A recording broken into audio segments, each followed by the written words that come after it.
to welcome everyone to this Newsmaker interview series lecture and interview.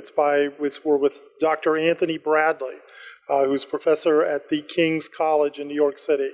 It's a pleasure to welcome Dr. Bradley. He did his bachelor's degree at Clemson University and his PhD at Westminster Theological Seminary. Dr. Bradley is Associate Professor of Religious Studies at the King's College, where he also serves as the Director for the Studies of Human Flourishing, and is the chair of the Religious and Theological Studies program. He's additionally the research fellow at the renowned think tank, the Acton Institute. He's published several books and articles, most notably Black and Tired. I looked at his record at King's College, and as I told him just a few minutes ago, I think we'd really like to keep him here, okay? Please, in a minute, give him a sufficient round of applause, and when that is through, I'll turn the time over to Dr. Olaski. So please make welcome Dr. Anthony Bradley.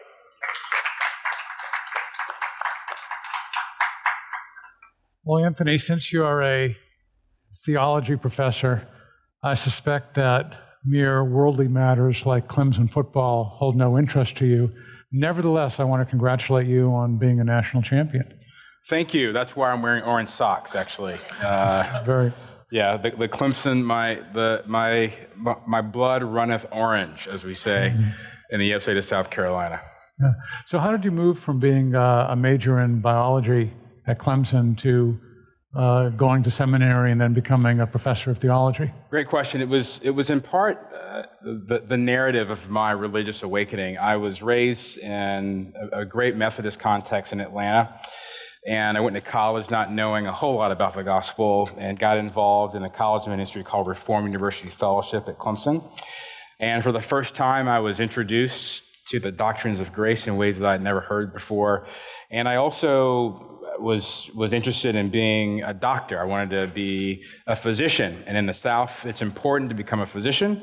You can have a nice house and nice cars and a house on the lake and vacation spots on the beach in Charleston. It's like being a theology professor. Absolutely. Yeah. And so my goal was to become a physician so I could have the social prestige of that.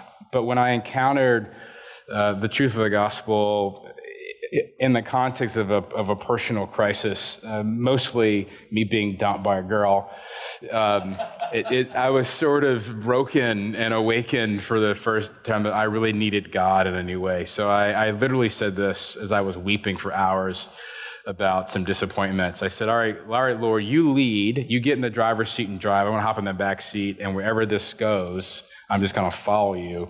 And the next thing I know, I went from being a biology major and a pharmaceutical chemist to enrolling in the seminary. And that was how the trajectory.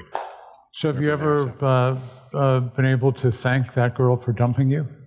I haven't. However, I've seen her on social media, and I think I dodged a bullet on that. So I'm actually okay. Okay. Now, you discovered the doctrines of grace. We were talking a little bit this morning about the new generation of college students coming in, sometimes called Generation Z. Have they discovered the doctrines of grace typically?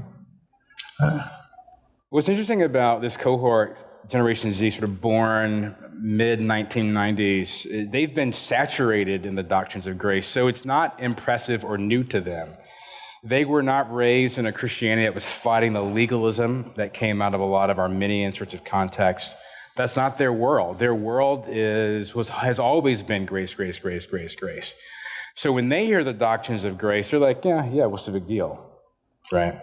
What's different about them is sort of wrestling with the ways in which I think grace helps them be the kinds of people that God intends for them to be without taking that up on themselves. They believe that they need to somehow make those things come to pass. And while grace saves, there's not as much of an understanding that grace also enables you to be the kind of person that God intends for you to be.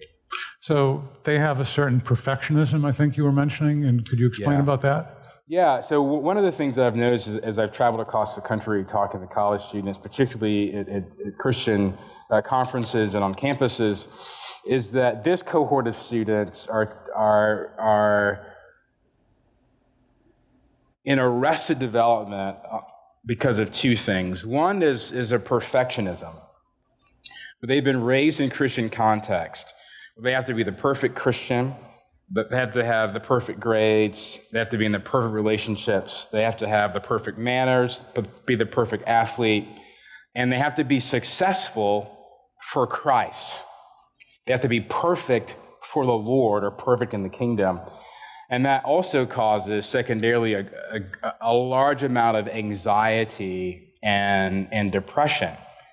So what I've noticed across the country is college students, particularly Christian college students, have a lot of anxiety about whether or not they're being good enough for God, perfect enough to meet their parents' demands for perfect grades, perfect career, a perfect life. So in this 500th anniversary of the beginning of the Protestant Reformation, these students sound a lot like Martin Luther in certain ways. Am I good enough? Absolutely. And what's interesting is that it's not necessarily about, am I good enough to escape eternal punishment? It's rather, am I good enough to fulfill the mission that I've been told constitutes being a good Christian or a great Christian? So, for example, am I a good Christian if I'm not a senator, a judge, saving orphans from sex slavery in India? If I'm not doing something extraordinary for God, right, then I'm not good enough. So my life has to be Snapchat, Instagram worthy of likes in order for it to be impressive and sufficient for the Lord. Okay, so those are 18-year-olds, 19-year-olds who have had a lot of blessings in their lives, are off to a good start, they're feeling a lot of pressure. But you're writing a book right now on, in many ways, dealing with people who haven't had a lot of blessings and have really messed up. So tell us about your current research. Great question. So a lot of the research I'm doing right now is on mass incarceration and overcriminalization. And I'm particularly interested in what are some of the variables that creates the context for people entering the system in the first place, particularly on the juvenile side of the ledger.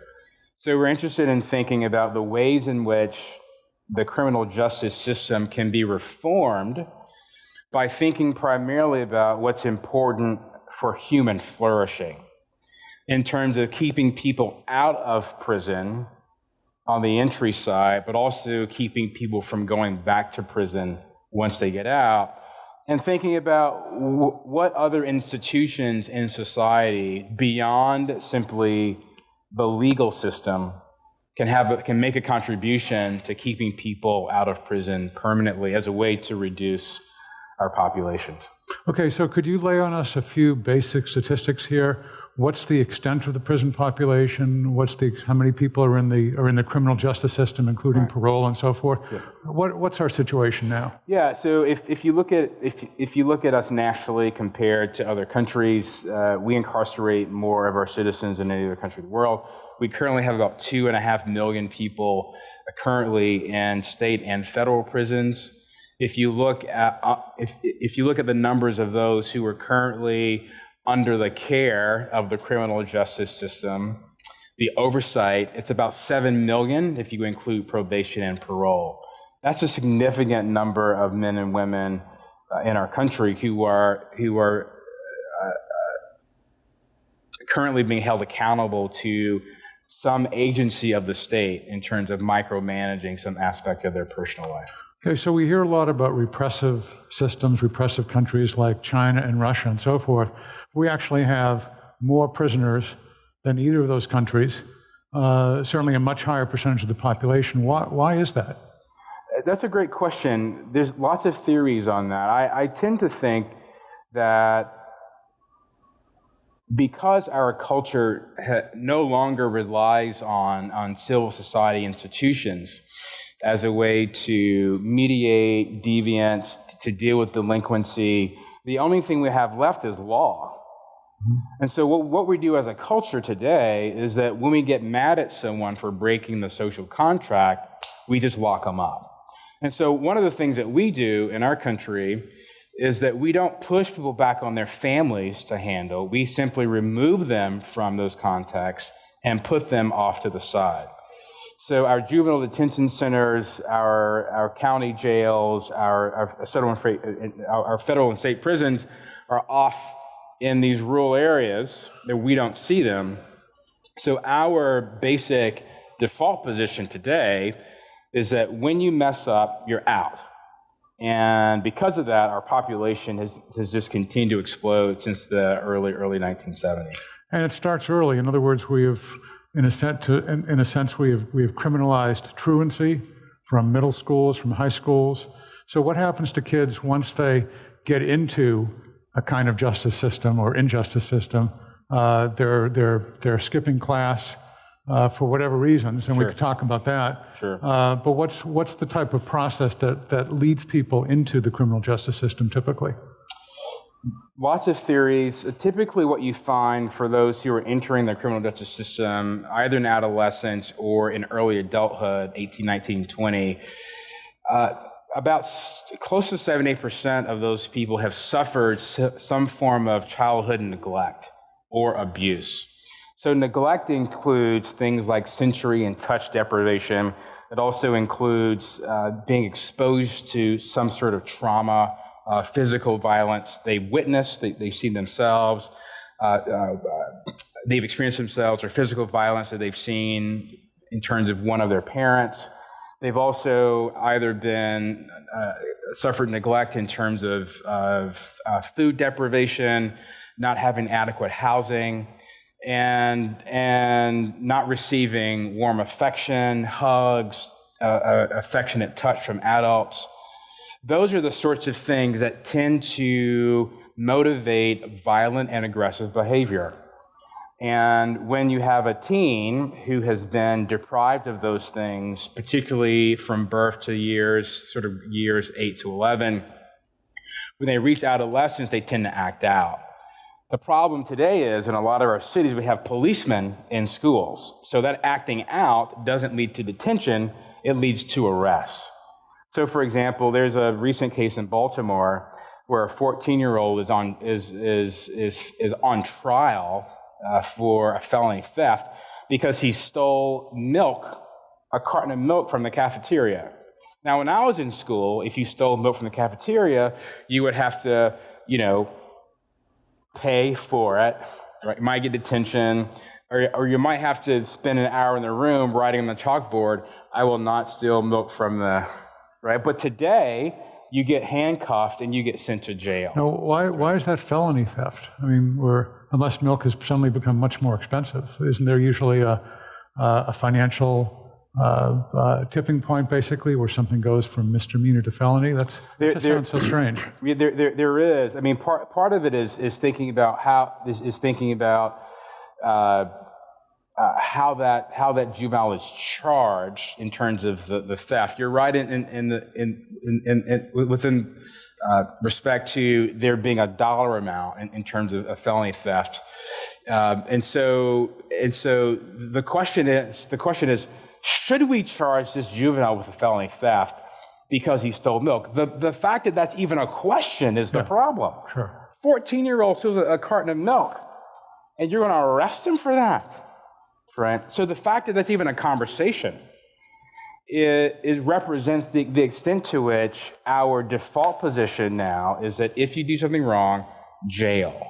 Because we've lost an imagination for all of the other possibilities for dealing with deviance and delinquency.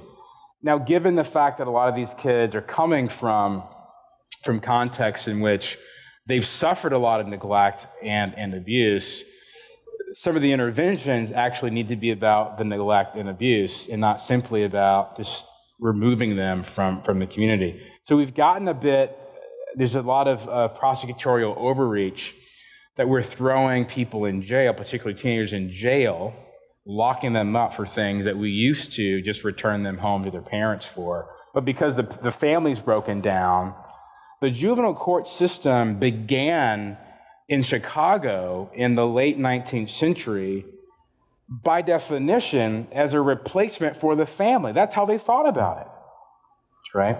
And so the juvenile system sees itself as a replacement of the family. And so because the system intends to operate that way. It wants to keep the kids in the system to attempt to replicate what a family ought to be about, and it's been an abysmal failure, I would argue. So what percentage of people generally, or if you had these figures, teenagers entering, what percentage are locked up for violent crimes as opposed to stealing or doing things that don't result in personal injury? Right, that's a good question. I don't know those numbers for juveniles, but for adults in the prison system, we're talking upwards around, in most states, anywhere from probably 75 to 80% are incarcerated for violent crime and property crime. Okay, for violent crime and property crime, but this is the question that's often asked in terms of public safety is, do we need to lock up these X number of people in order to reduce the amount of violence that will be inflicted on innocent bystanders? Yeah, that's a great question, and I part of the follow-up question is whether or not we are a less violent culture because we've moved a very small demographic from the population. And the answer to that question is no, we're not a less violent. We've just simply renegotiated how we handle violence. So we may not lock as many people up, but we may put them on probation and parole more than we used to. That's how we've dealt with the overcrowding issue. That's how we've dealt with the explosion in the population. And we've just sent them into other aspects of the criminal justice system. So removing people from communities doesn't make those people less violent. Mm-hmm. So again, I think from a distinctly Christian perspective, we want to also make people less violent, mm-hmm. not just remove violent people from the rest of us, right? So how do we create a culture that is less violent? And how do we encourage people to resolve their issues in non-violent ways? And that's part of, I think, a distinctive contribution that Christians can make to this entire criminal justice reform conversation, which is why we need to be at the table, because it's not simply of an issue of creating public safety by removing violent people. We want a virtuous culture. We want a more empathetic culture. We want a culture where people who have suffered maybe neglect and abuse declines, so that the outcomes of that, which are usually acting out in violent and aggressive ways, happens less and less over time. Okay, so I saw one statistic, I can't vouch entirely for its accuracy, but that most people in prison are parents.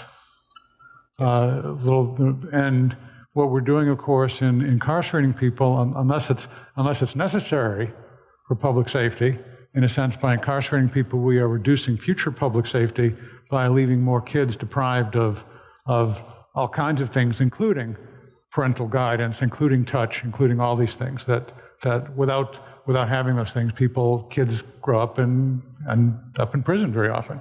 Absolutely. If we think about the long-term consequences of removing a father from relationships with his children, or removing a mother from relationship with her children, and you think about the long-term sort of longitudinal consequences of what happens to children when they're deprived of family structure, even a broken family structure, in terms of their own interest in academics, their likelihood of being involved in violent and aggressive behavior, their own sexual promiscuity, their being introduced to gang-related activity, their involvement in drug and alcohol abuse. All of those things are negative outcomes associated with being disconnected from parents in many of these communities. And if you're poor, you're actually more at risk for having those children end up in one of those various scenarios. So if we're going to remove a parent from a context of a family, then it needs to be for a very, very good reason, because we're typically doing nothing but replicating and sustaining cultures of deprivation, which tend to lead to the sorts of activities that get people arrested later on. Okay, so families typically civilize not only kids, but adults. And so you're missing that in a person's life once he's incarcerated. And of course, so the person incarcerated is missing out on something that would really help him develop. The kids are missing out. And so it's really a short-term solution to remove this person from society, but sounds like you're creating longer-term problems. Right, much longer-term problems, because if you think about, one of the things that happens when parents and children interact when there's affection is that it actually increases the level of empathy and compassion on both parties, not just for themselves, but for their neighbors. Mm-hmm. Yeah. So we're losing out on opportunities for cultivating communities where compassion and empathy are the things that govern the relationships between people and their neighbors, as opposed to defensiveness, protection, and violence. Okay. So another thing that helps us keep from messing up as much as we would otherwise be likely to do is work. And one of the things, it seems, in prison, for a whole lot of reasons, and maybe you could go into some of these, people have a lot of idle time, and that leads to more trouble in their own development. Why have we been so poor as a society in actually having people in prisons do work, learn some skills, and thus when they eventually get out, be able to be productive rather than probably going back to their old ways? That's a fantastic question. So there are lots of prison work programs. Most state prison programs have some sort of work program associated with them. Here's the problem. In most lower income communities, whether that is a low income community in Appalachia somewhere in West Virginia, or a low income community in Detroit, the unskilled entry-level jobs, particularly for men, aren't there. So what happens? They get trained for a vocation, they get a skill set in prison, and then they get out of prison, go back to the neighborhood, and there are no jobs there. Mm-hmm. So what happens? They often sit around and re-engage in the types of behaviors that got them locked up in the first place. So one of the things that we've done a poor job of is spatially locating the sorts of entry-level jobs in the communities where people need them. And that removes them from opportunities to actually take advantage of the skill set that they learned often while they were incarcerated. So that it's called spatial mismatch in the literature, where you have a demand for a skill set, but geographically the need is being met somewhere else, right? Okay, so a Christian worldview helps us to think longer term. Yes. Helps us to think in terms of families, also helps us to think in terms of what churches can do or often don't do. As you what are you learning in your research about successful church-based programs? Mm-hmm. Do these exist? If so, where? And what things should churches, regular churches, rather in poor communities or more affluent communities, what can they do to try to help with this problem? Great question. So, I'll just give you an example. In the juvenile system, there are what's called diversion programs, and those programs are designed to alleviate the stress on the incarceration aspect in the juvenile system. The way it typically works is that a judge will assign a delinquent youth to a program, usually some nonprofit program, that will work with the teen for a certain number of months, and if there's progress, they will rehear the case, and the judge will make a decision on the basis of their success. There's a great program in the Bronx called Community Connect. It's a group of pastors who have created a program, and what the judge will do in the juvenile system is he'll assign a youth to the program.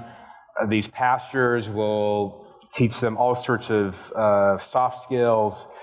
There's tutoring opportunities to work with these youth.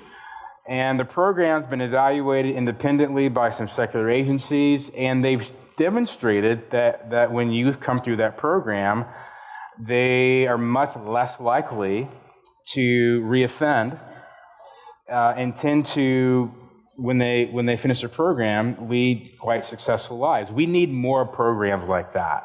We need Christians getting involved in more diversion programs because the states are wide open. They're letting Christians and non-Christians, anyone who wants to create a diversion program for youth, to try to get involved.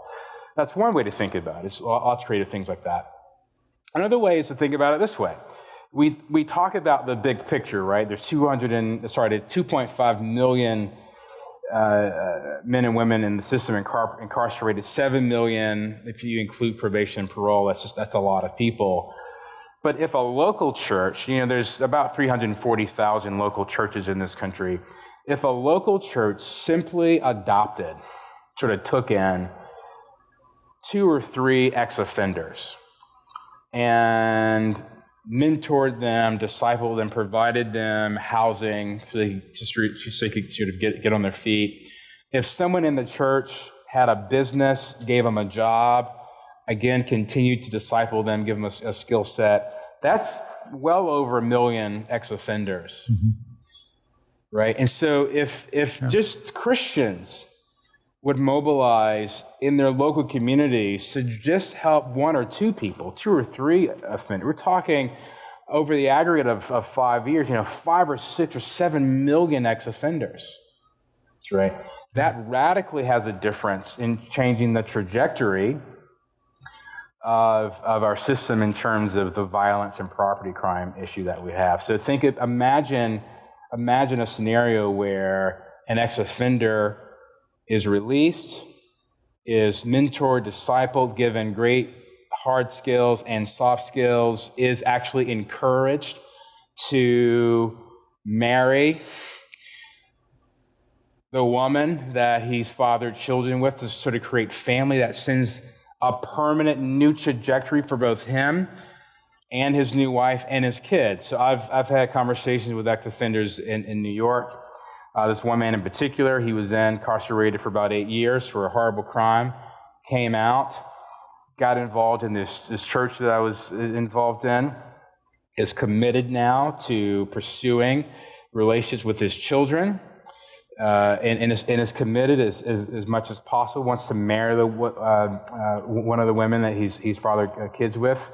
He's now been encouraged to get back in school, so he's taking classes to get back in school. He's actually starting his own small business.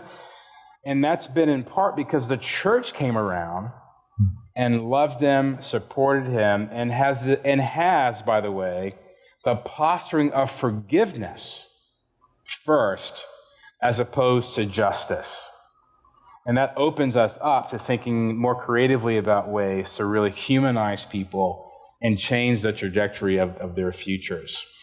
And that, in a sense, comes back to the doctrines of grace, and that if we tend to look at prisoners and people who are coming out of prison as, these are the sinners, we are the righteous, they are the sinners, absolutely. As opposed to thinking that, boy, we are sinners. And absolutely. So we'll have a chance in a few minutes for y'all to ask questions, but I want to ask several questions first about the public defender system we have. Sure. Which sounds very nice, that everyone's going to have legal counsel in the situation. How does it work out in practice? It's tricky, right? So the Sixth Amendment basically secures that for us. The challenge is, in practice, the public defense system is very broken for several reasons. Mainly is it's very underfunded. And so typically, if you're poor or lower class, you are at the mercy of public defenders who often have massive caseloads. They're overworked, underpaid, much like social workers and pastors and professors. Right. And they simply often can't spend the time they need to properly argue their case. You also have scenarios where you'll have a public defender who's maybe just out of law school, who's up against a district attorney who graduated from a top law school and has all of the resources at his or her disposal to fight for a conviction.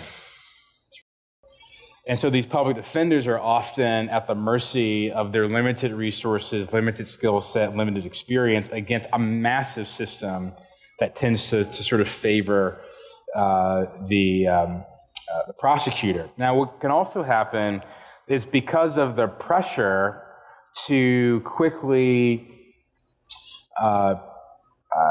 close cases, in some states you have scenarios where public defenders simply want to encourage plea bargains, and they'll have their defendants sort of plead guilty to things as a way to move the case forward, which is a huge disadvantage to those who are poor, who may not be aware of their rights or may not be as aware of the law. So they often will plead guilty to things that they don't need to have pled guilty for, and they end up being incarcerated and convicted because of that. So that system, while it sounds on paper very fair in practice, because of the funding issues, the skill set issues, the caseload issues, for those people who are poor, they often lose out on the kinds of defense that we would get as middle class people. Okay, now it's the state prison systems that actually have a lot more prisoners than the federal systems. And plea bargaining then works that way often to get people into perhaps admitting that they have done things that they actually haven't done, and so forth. So let me ask, and I could put it on a specific state, but since the states vary, let's do a generic state. Let's say Governor Bradley. Yes. You now have great authority here in your state. Yes. What do you want to do to try to improve that system? Right. So I want to do several things. It's going to include encouraging my colleagues in the state legislature to relax some of the sentencing requirements on nonviolent crimes, and to figure out new ways to handle people who commit deviant or delinquent acts against social contracts. So we need to reduce some of the sentencing laws there. Also want to keep prosecutors accountable for their actions. In most states, most prosecutors are sort of immune from being held accountable, and there's not a lot of data actually on what motivates prosecutors in terms of how they make decisions about what to charge people with. So we want to hold prosecutors accountable. I want to depoliticize the process. So if you are someone who wants to be a champion of relaxing sentences, we don't want that to negatively affect you politically as being soft on crime. So tough on crime versus soft on crime, want to just completely depoliticize that. We also want to, again, reserve the incarceration of criminals to those that have really committed the sort of most violent sorts of acts in terms of violent crime and property crime. And again, to reimagine how we think about what it means to have a criminal justice system. Is it simply to punish people, or is it simply public safety?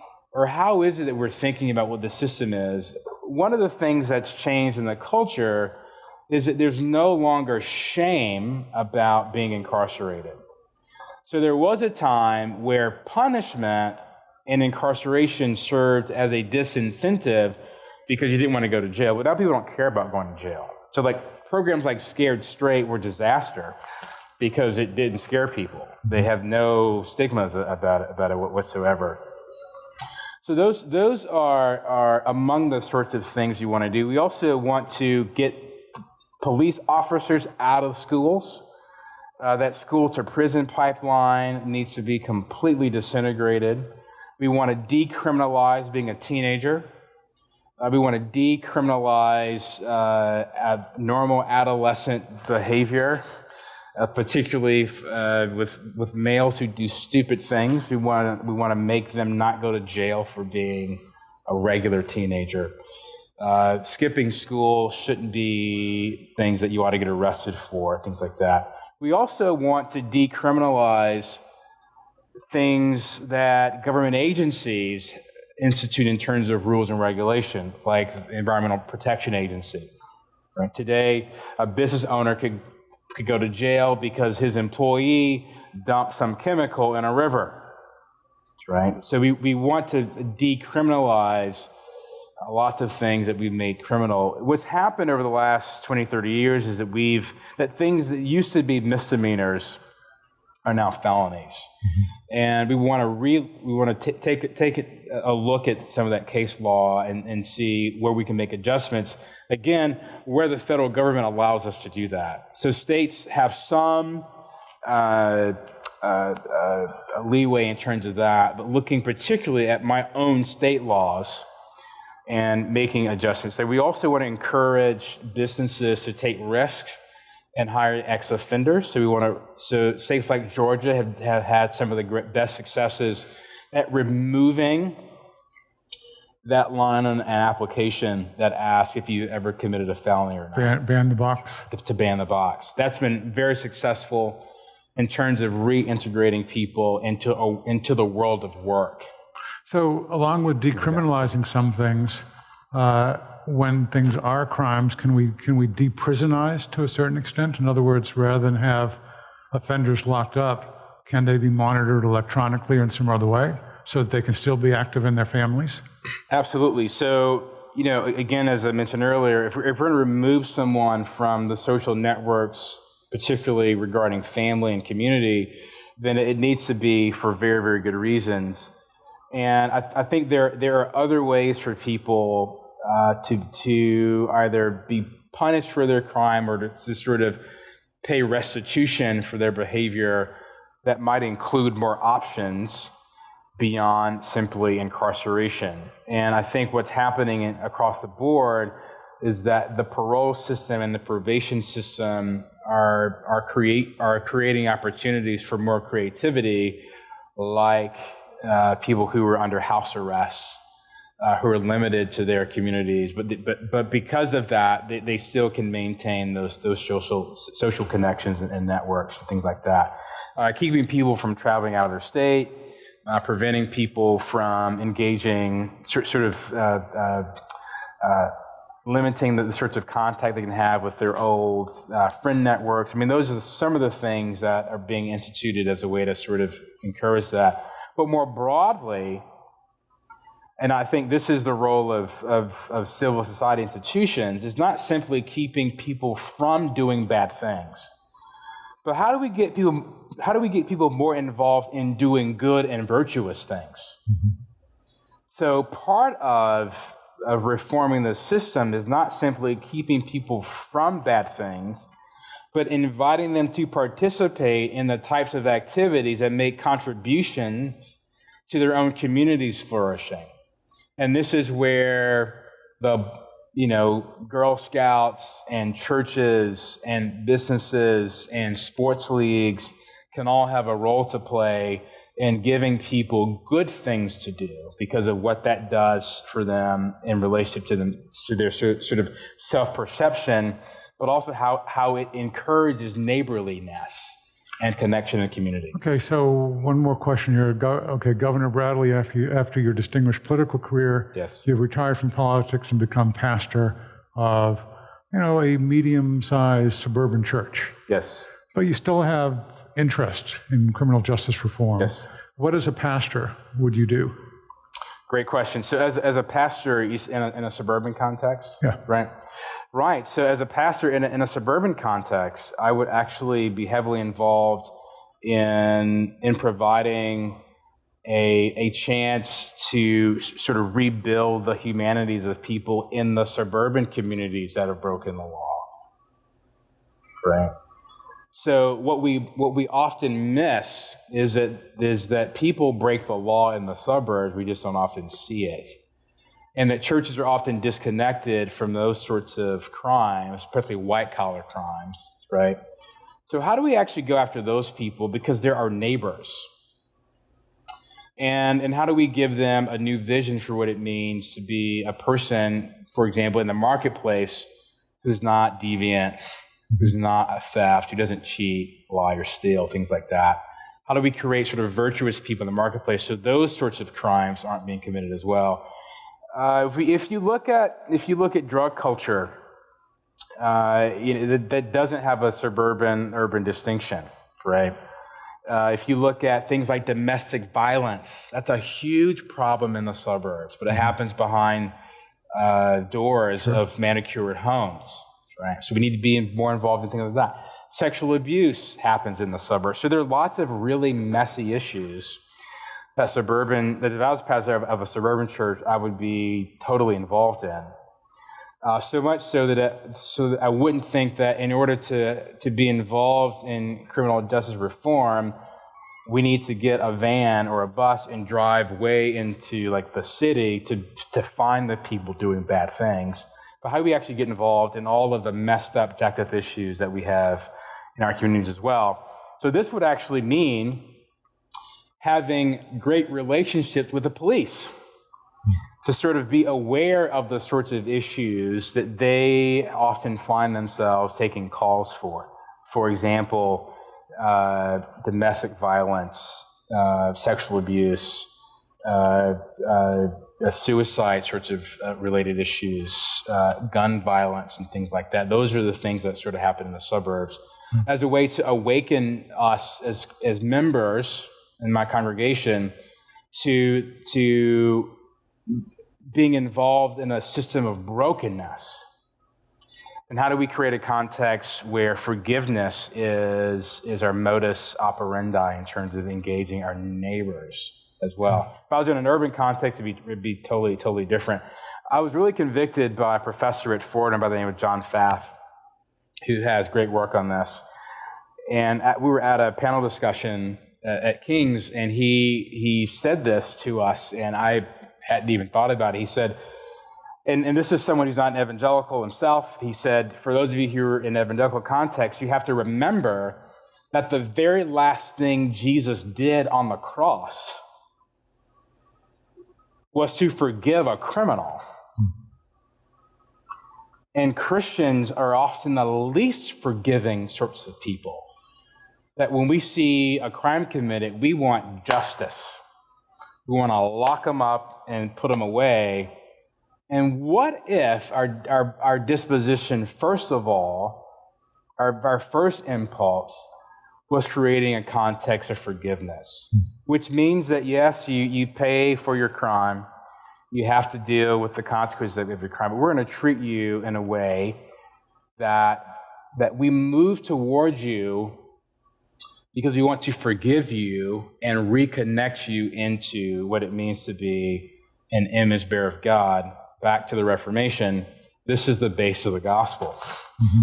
That because we are a forgiven people, because of what the grace of God does for us and to us as a forgiven people, we ought to interact with our neighbors, even those that have broken the social contract, from the position of forgiveness. That we are here to forgive you and let the forgiving aspects of the grace of God change you into being a different kind of person. Okay, questions? Hi there. What differences, if at all, do you see between the prison system of the South versus the North? Do you see any difference in the way Southerners versus Northerners handle situations? Right, that's a great question. In terms of the differences, a lot of that is just simply demographic, right? For example, 50% of all African Americans live in the Southeast. So you'll tend to have disproportionately more African Americans in prisons in Alabama versus Montana, right? And that typically is because of that. What you also tend to find is it's not simply Northern versus Southern. The differences are states that have large urban centers versus those that don't, right? So there are states that have higher per capita incarceration rates that you wouldn't imagine, like Oklahoma, for example, puts more people in prison than most states in the country. You wouldn't think that because Oklahoma, right? Unless you're in Texas. Unless you're in Texas, where it's even worse. And so, states that have very large cities like New York, Chicago, LA, that's where you see some of the distinctions in terms of versus the regional ones, north versus south. Great question.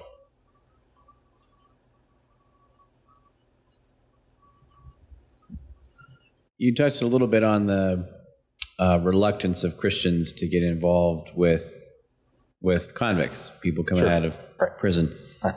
Can you talk a little bit about advice you would have for Christian families who want to do that, but especially in this day and age where we hear a lot about sexual crime, sexual abuse, that kind of thing? Sure.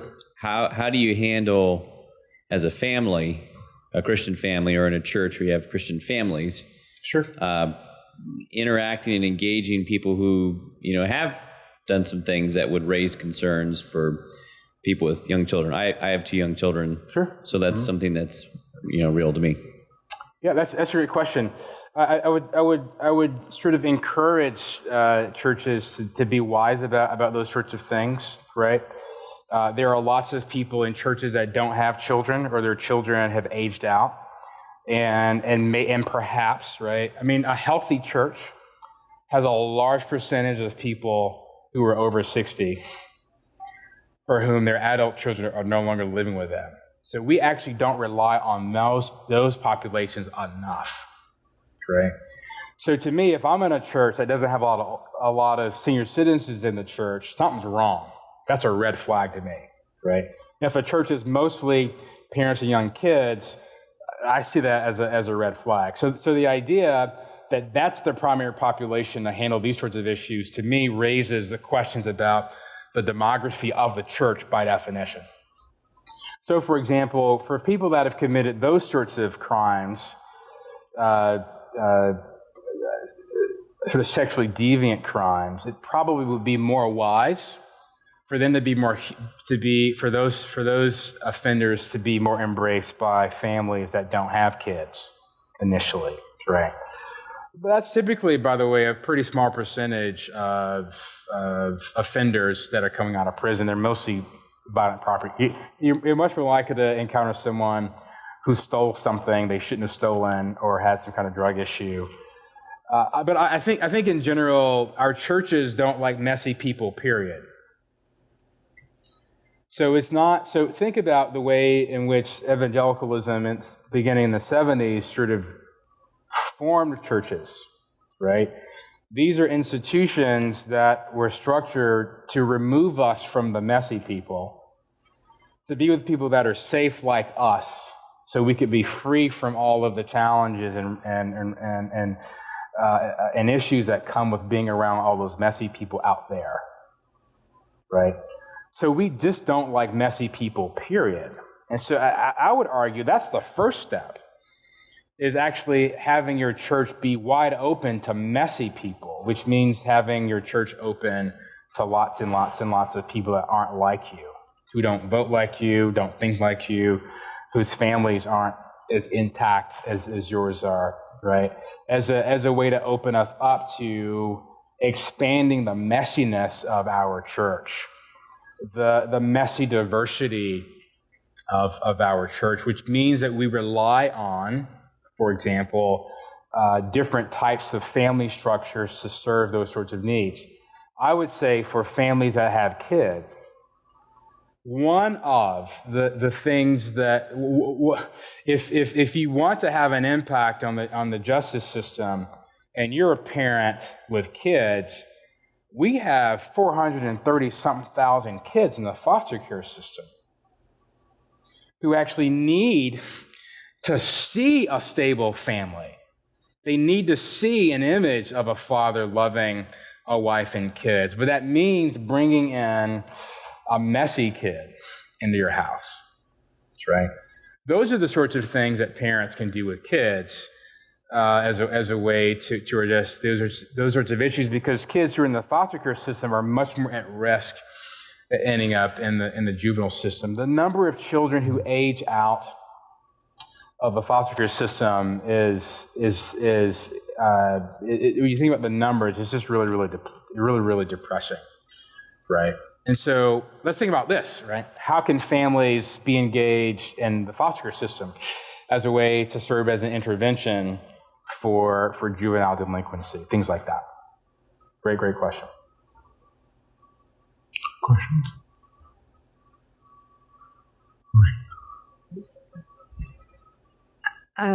You hear a lot about, well, you mentioned the school to prison pipeline. Yes. And zero tolerance policies, Yes. like zero tolerance weapons, Yes. and first graders with squirt guns or with fingers. And Yep. what have you looked at the thinking of the adults that put into practice those policies, and what's wrong with teachers that they can't see a distinction between kid play and serious weapons violations? That's a fantastic question. So if you look at the thinking, it usually comes from the sort of tough on crime approach, right? 3 strikes you're out, zero tolerance, right? We're not going to put up with any sort of violations of the search contract. So you should know, 8-year-old, if you commit a deviant act, you're done. Now, the thinking is that an 8-year-old doesn't want to be done, right? So the thinking is, well, if I'm 8, and the zero tolerance thing, that's going to serve as a deterrent because I don't want to end up in trouble, right?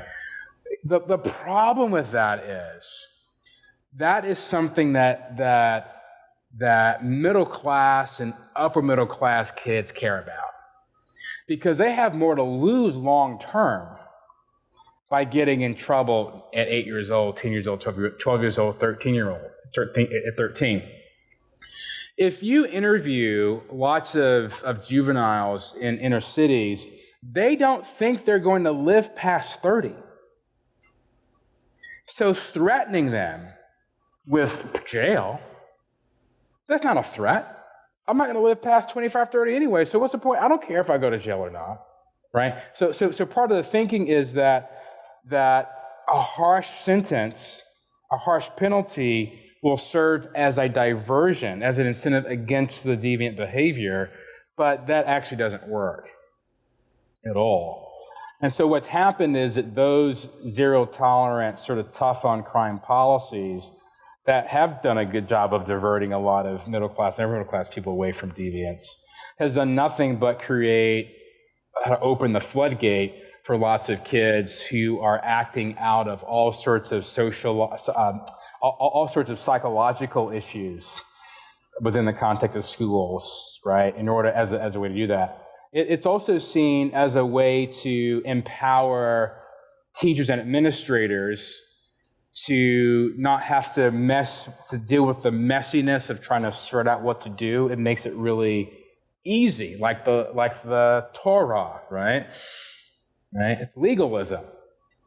Here's the rule. If you break it, you're done. Not here's the rule. Okay, let's think about and work through, talk about how we're going to handle what you've done. It's just more messy. So it's easier just to have a zero tolerance, a list of rules that if you break them, you're out, right? As a way to sort of deal with these questions and issues really quickly.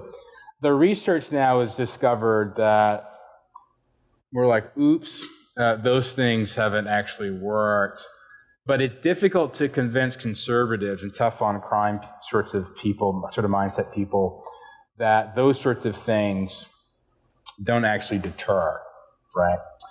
Because the calculus in the mind of someone who's committing a deviant act, the sorts of long-term consequences that those things bring about are not concerns of theirs. Those are the concerns of our kids. Not the people, you're 20 years old, you don't think you're going to live past 30. Going to prison is not something that you would care not to do, because you're hopeless, right? So you don't have job prospects anyway. There's nothing to live for. So threatening me with going to jail is a big deal. If you are 15, you're in a terrible school, you're in a broken family, you've seen a lot of trauma, you've been sexually abused, you've been neglected, your whole world is a mess, you're involved in a lot of drug and alcohol abuse because you're self-medicating, zero tolerance policy on those sort of things isn't going to help whatsoever, right? Whatsoever. Hello, just to give you a little bit of my background, I have 2 adopted children from Haiti, so we do have African American in our family. I have a son-in-law from Zimbabwe, and I have a daughter who's a prosecutor, so I kind of respond to what you're saying on lots of different levels, because I kind of see it from many different aspects. It seems to me the key thing is get them when they're young, because most of a child's personality is developed by the age of 5, 75% of it. So to me, I'm most interested, what can we do before they start acting out and have that? How can we, because it seems like the social system intervenes too late. And it's too hard at that point when kids already have wounds and there's so many issues going on. So how can we intervene at an earlier level? And I've seen things like the 40 developmental assets. Have you seen that a lot of social workers are using now? And they teach parents, these are these 40 things that make strong children, strong families. And they institute those. But when you have broken families, and it's really hard to get kids out of the broken family into a healthy family situation. That is a huge, long process, and the kids are so damaged by that point. So, and I will say, as a mother of a daughter who's a prosecutor, they don't waste a lot of time on the squirt guns. Their caseloads are so big, and there are a lot of awesome programs out there for the juvenile offenders, and their hearts are really for that too, because they know that's the thing that's going to prevent these big problems that they see in the future, is hitting that young. But mostly if we hit it before they're 5 and get them in some things. So what kinds of practical things do you think would work? Right. That's a great question. So remember that the criminal justice system is reactive.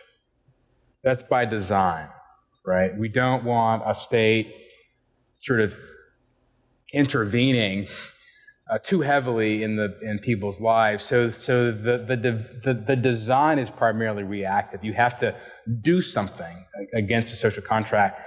So what happens is we tend to see these, we encounter some of these people later in life because they have to do something first in order to sort of get the system involved. But if you look at the data, I mean, it's really fascinating, some of the things I've seen that, and as a parent, you'll understand this, that the associations between children receiving warmth, affection, and touch from infancy to 8 years old, and the link between that and later aggression and violent behavior is stunning.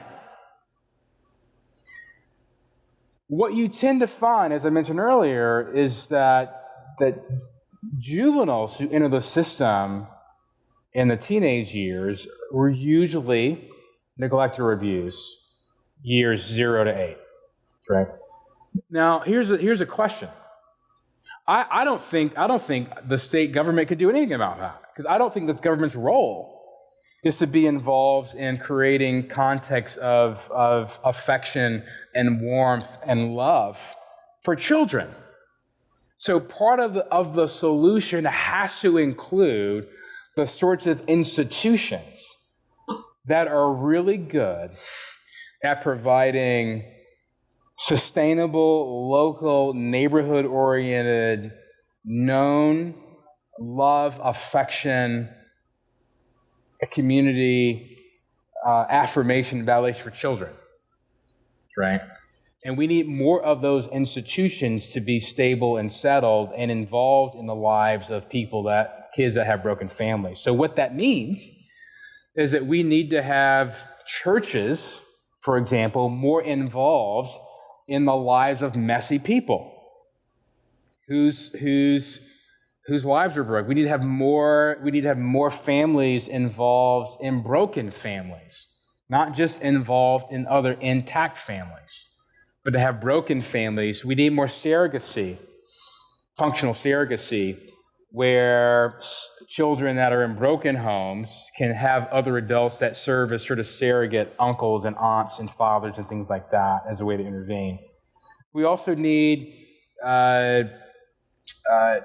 families to be supported. I think one of the ways in which churches can serve parents in broken families is to provide them a lot of the training and skill sets they don't have, they may not know. I think the church is better equipped at providing good parenting skills than social workers for all sorts of reasons. I'm not trying to say that social workers are bad people at all, but I think we have a better track record over 2,000 years of doing this well, of sort of teaching holistically about what makes sort of healthy children and families. But that also could include, for example, the intervention of youth programs in communities like sports and things like that. Coaches have amazing roles in connecting with children during those age groups. Arts and crafts sorts of organizations. I mean, there used to be, like the YMCA, things like that, there used to be opportunities for children to engage with other adults those years in doing things like that than you have today. And I think in part because a lot of the people who can offer those skill sets have moved away from those people. So the ones that have the most to offer no longer live in proximity to the brokenness, which means they're much more reliant on the state to provide those things. So part of my vision, imagination, hope, desire is that we would have more civil society institutions like churches, like the YMCA, like sports leagues, like, we used to have 4-H sorts of things, like those sorts of organizations that involve children in networks of adults, right? To sort of provide them some of the things that their families aren't. We need much, much, much more of that. And our current paradigm is to involve more state agencies to address those sorts of needs rather than the sorts of civil society institutions that we've always had in this country to provide some of those interventions. I think we're just dependent too much on social workers and lawyers and the criminal justice system to intervene in those, and not rolling up our sleeves enough and getting our hands dirty and getting more involved in the messiness of those things ourselves. I'm heartbroken by the fact that some of the people who have who have some of the most blessings hoard it. Yeah. And they keep those blessings for themselves and their own children. And they don't invite sort of Gentiles, right? The other people into the blessings of the things that God has given them. If God has given you a great home, a great career, a stable family, share that with someone who doesn't have that. Yeah, that's an excellent note on which to conclude. Let me mention that the 13th and last of the interviews in our recent series will be at 4 o'clock this afternoon with George Grant, originally scheduled for last week, postponed because of snow. So I hope some of you will be able to come then. And please join me in thanking Anthony Bradley.